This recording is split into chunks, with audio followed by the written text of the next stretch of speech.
acha tu nizungumze maneno ya Mungu. Mtumishi wa Mungu ameshaomba, nami nikuletee tu baraka chache za uzima ambazo Mungu ametutuma kusema na wewe. Jioni ya leo nataka nizungumze kwa habari ya neema.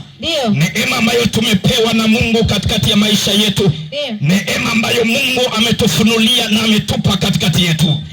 Jioni ya leo nipe habari chache nizungumze na wewe. Nizungumze nawe kwa habari za Nuhu. Maandiko yanazungumza, yanasema ya kwamba kipindi kile cha Nuhu, Mungu alipoiumba dunia, dunia ilikuwa imejaa na kusheheni watu waliokuwa wanaishi katikati ya dunia nyakati zile. Watu waliishi maisha ya starehe kwa sababu Mungu alikuwa anawapenda. Waliishi maisha ya kustarehe, waliishi maisha ya kufurahi, waliishi maisha kama saizi tunavyoishi. Wengi walikuwa wanafanya biashara, wengi walikuwa wanalima, wengi walikuwa wanafanya mambo ya kila namna, wengine walikuwa na familia kama jinsi ulivyo navyo wewe. Kila mmoja alikuwa anafanya katikati ya kipindi cha dunia ya kwanza. Maandiko yanasema ya kwamba ilipofika wakati ule, wanadamu wakajisahau, kila mmoja akageuka katika njia yake, wanadamu wakaanza kutenda dhambi. Maandiko yanasema ya kwamba ile dhambi ambayo mwanadamu alikuwa anaifanya ikafika mbele za uso wa Bwana. Kila mmoja alikuwa ameharibu njia yake. Mwanadamu aligeuka akamwacha Mungu, akageuka akamwacha Mungu. Walikuwepo watu wakaanza kuzini, walikuwepo watu wakaanza kuiba, walikuwepo watu wakaanza kuloga, walikuwepo watu wakaanza kuzini, walikuwepo watu wa kila namna. Maandiko yangu yananiambia ya kwamba hii dhambi ikamwasilia Mungu, na ilipofika kwenye uso wa Mungu, maandiko yanasema ya kwamba Mungu akajawa na ghadhabu kutokana na ile hasira ambayo mwanadamu alikuwa amejichafua, mwanadamu alikuwa ameharibikiwa. Wengi wakatenda dhambi, wengi wakajikuta kwenye maisha mabaya, wakaanza kuishi maisha, kila mmoja anapenda anasa, wakawa wanaishi maisha, kila mmoja anapenda maisha yake, wakajikuta wamemsahau na kumwacha Mungu. Leo ninazo dakika chache ili nipate kusema na wewe maneno mazuri ya Mungu aliye hai. Ninazo dakika chache ili nipate kuongea nawe. Maandiko yanasema ya kwamba Mungu alipokuwa anaangalia, akasema katikati ya moyo wake ya kwamba tazama, nitaiangamiza dunia, nitaiharibu dunia, nitaiangusha dunia. Mungu alipotazama, akawa anatafuta mtu gani atapata neema ili apate kumsaidia, mtu gani atapata neema ili amtoe kwenye vifungo, mtu gani apate neema ili apate kumwezesha, akampe neema ya kutoka kwenye ghadhabu ya Mungu. Ngoja nikuambie, maandiko yanasema ya kwamba Nuhu alikuwepo mwenye haki.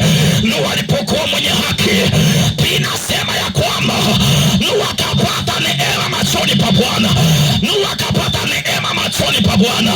Neema ni neema, neema ni baraka, neema ni kibali, neema ni msamaha ambao unaashiriwa wakati ambao ulikusudia, wakati ambao ulikusudiwa uangushwe na kuharibiwa. Neema inapokuja, inakuja kukusaidia, kukutoa kwenye mateka, kukutoa kwenye vifungo. Inasema Nuhu akapata kibali.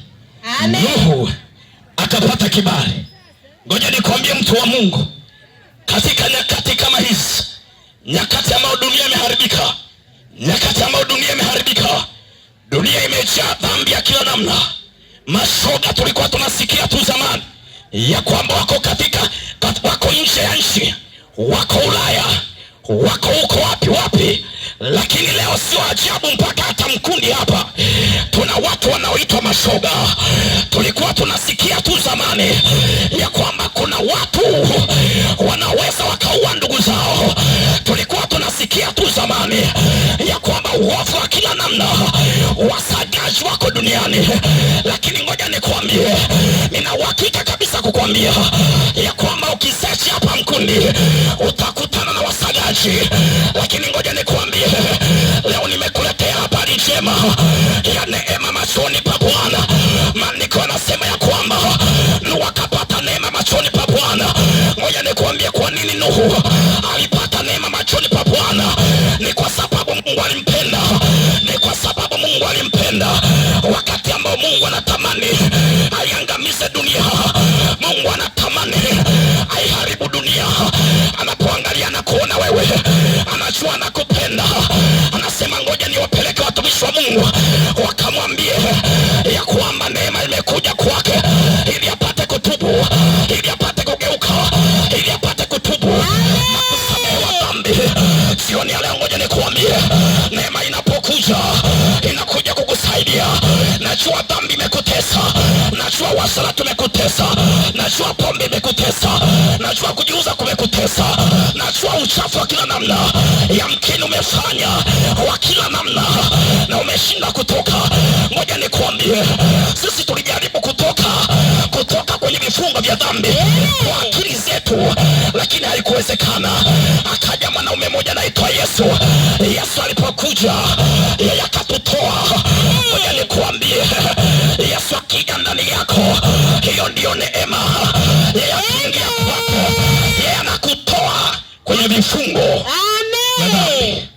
Ngoja nikuambie, Yesu ameachilia neema.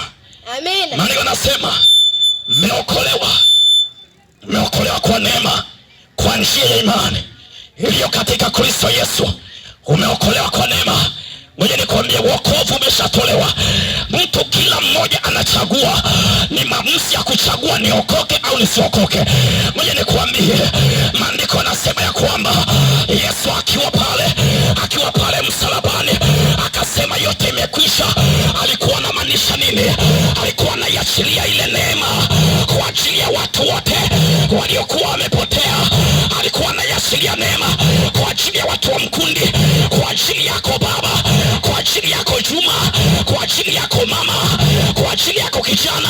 Ngoja nikuambie, maisha haya usipokuwa umeipata neema ya wokovu, ni maisha mabaya sana. Wengi wamekuwa wakitutafuta, wengine wanaeleza namna shetani amewakamata, wengi wamekuwa wakitupigia simu wanaeleza namna ambavyo wamefungwa, wengine wamefungwa na magonjwa, wengine wamekamatwa na addiction na dhambi. Nimekuja kukuambia baba ya kwamba Yesu anasaidia watu. Nimekuja kukuambia mama, Yesu anasaidia watu. Nimekuja kukuambia ndugu yangu, Yesu anasaidia watu. Yesu hawezi akakuacha. Yesu akija ndani yako, yeye atakukumbatia. Yesu akija ndani yako, yeye atakubeba. Upendo wa Mungu ni wa ajabu. Mama naweza akakupenda, lakini upendo wake una kikomo. Baba naweza akakupenda, lakini upendo wake una kikomo. Halo, mpenzi anaweza akakupenda akakuita sweet, lakini ngoja nikuambie, upendo wa sweet una kikomo. Halo, mume anaweza akakupenda akakuita Hanifa, akakuita Hani, lakini kuna wakati itafika akikuchoka atakwambia hanifai. Ni kwa sababu gani? Ni kwa sababu upendo wa mwanadamu una kikomo.